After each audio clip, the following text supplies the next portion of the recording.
Oi gente, tudo bem? Quem me acompanha aqui já viu que esse ano eu já li 11 livros. Esse foi um dos propósitos que eu fiz no final de ano, aquele propósito que a gente faz, ano que vem eu vou fazer isso, vou fazer aquilo, pois bem. Um dos meus propósitos foi ler muito e vem dando muito certo, que eu venho lendo bastante. Tô com 11 livros concluídos e muitos livros aí, alguns em andamentos, outros na fila, para concluir. Pois bem, vamos lá. O que é que eu vim falar para vocês? Quando a gente se dispõe a fazer muito uma coisa, por exemplo, quando você escolhe uma carreira e se dedica muito nela, por óbvio que você encontra ali fontes de estudos diferenciadas, que você vai ser um profissional que vai se sobressair naquilo que você escolheu. Na leitura não é diferente. Quando eu me propus a ler muito, eu fui atrás de livros que fossem me trazer conhecimento. E é claro, li alguns livros que não ficaram no meu topo de sensacional, mas li alguns que foram classificados para mim como os melhores que eu já li na vida. E eu vou trazer um pouquinho sobre esses livros para vocês hoje. Não vou fazer uma resenha sobre cada livro, não. É mais uma indicação, tá bom? Do que uma resenha sobre cada livro, senão o vídeo ficaria muito extenso, tá? Primeiro livro que eu quero falar. Na verdade, eu vou falar dois juntos. O George Orwell, 1984, e O Conto da Aia. Esses livros têm algo muito em comum. Ambos são uma distopia. O que é uma distopia? O que é uma escrita, feita aí através de uma distopia? Nós vivemos em uma sociedade utópica, né, da utopia. Então a distopia, ela faz uma análise de uma sociedade completamente diferente, vivendo aqui de forma completamente diferente dessa utopia, que é o amor ao próximo, um ótimo gestor, seja em qual regime que for, né, uma sociedade vivendo em perfeita harmonia. A distopia traz, de forma fictícia, uma sociedade vivendo de forma completamente diferente. O que mais me assustou fazendo essas leituras, gente?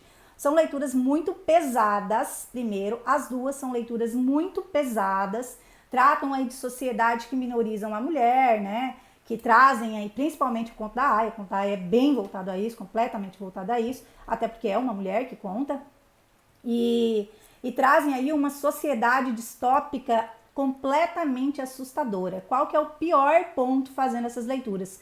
É que chegamos em determinados momentos em que a gente vê detalhes muito parecidos com o que nós estamos vivendo no nosso país e a gente fica completamente assustado. São duas leituras que eu indico muito, muito, muito, porque fazem você questionar demais sobre o que você acredita, sobre qual o destino que você está tomando aí, em quem, como gestor, você está acreditando, né? E qual o seu papel fundamental aí na sociedade para lutar pela nossa democracia. Então, livros de suma importância. Os outros livros que eu vou tratar, que me encheram assim de conhecimento, de curiosidade, que eu amei ler, são livros nacionais. Eu gosto muito, muito, muito da literatura brasileira. E eu li vários este ano já. Quem quiser ver pode ir aí no meu destaque, tá, de leitura, vocês vão ver que eu já li vários. Mas dois que me chamou muito a atenção, que eu gostei muito, são esses dois. Capitães da Areia e Yaya Garcia. Machado de Assis e Jorge Amado. Não tem como serem leituras ruins, né? Capitães da Areia é uma leitura bem pesada também. Eu refleti, inclusive, enquanto eu estava postando sobre isso. Quem me acompanha viu, né? É uma leitura muito pesada. Trata aí de um Brasil de mazelas, de crianças abandonadas, onde o Estado fecha os olhos para isso. E as crianças são adultos aos 8, 9 anos. Então, claro, trata crimes realizados por crianças, crimes muito pesados, mas que são realizados em um contexto de fome, de extrema miséria, tá? Capitães da Areia são essas crianças que foram abandonadas e foram morar lá na areia, né? Que aí a história é contada lá na Bahia, tá? Então, realmente, um livro muito importante. E mais, ele traz um conhecimento muito grande, traz um conhecimento imenso sobre o Brasil. E falando nisso, um queridinho que eu gostei muito foi a Garcia, do Machado de Assis, que traz um contexto da Guerra do Paraguai, que foi uma guerra muito importante e que, além disso, ele traz esse detalhe da Guerra do Paraguai, pós-guerra, como que isso aconteceu no Brasil, dentro de uma história muito gostosa de ler. O Machado de Assis tem uma leitura bem gostosa, fácil, não é complicada de ler, tá? Então é um livro que eu super indico também. Até agora eu indiquei 1984, O Conto da Aia, Yaya Garcia e Capitães da Areia. O outro que eu vou indicar é uma leitura que está no Kindle. O meu Kindle... beleza. Que é da Tainara Mello, que é uma amiga minha, gente. E fazendo essa indicação aqui, muito feliz, porque realmente é um orgulho estar indicando a leitura de um livro de uma amiga. O meu Kindle, quem já viu aí, ele tá com um quebradinho. Esse livro é A Cor que Vive em Mim, e ele trata de temas extremamente sensíveis. O quanto eu amei ler esse livro, assim, não consigo nem explicar. Eu até tava contando pra ela, eu falei, amiga, de vez em quando eu começo a pensar na Margot, que é a protagonista do livro, né? E eu começo a pensar na Margot como uma amiga, e aí na minha cabeça fica, nossa, será que a Margot tá bem? Como é que ela tá? E eu falo, meu Deus, é o livro que eu li. De tanto que eu consegui me aproximar, sentir a história, viver a história da personagem. Poucos livros me trouxeram uma aproximação tão grande da personagem.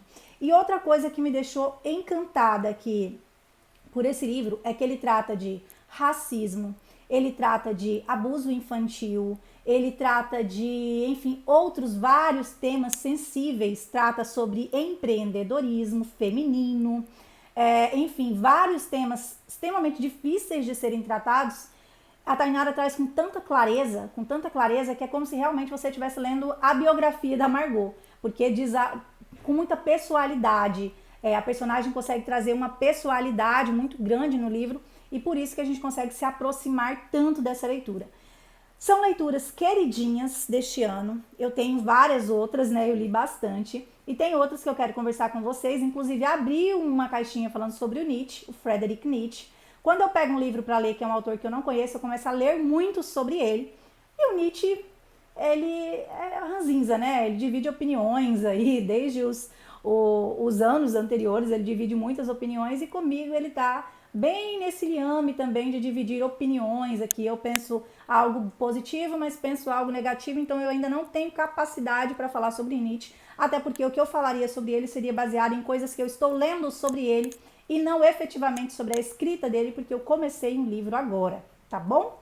Muito obrigada, gente, por me seguir, por gostar aí de leitura, e eu indico muitas leituras. Se quiserem me perguntar alguma indicação sobre leitura, não gosto de ler, qual a sua primeira indicação? Comecei a ler agora. Qual a primeira indicação de leitura? Pode me chamar, a gente conversa sobre isso.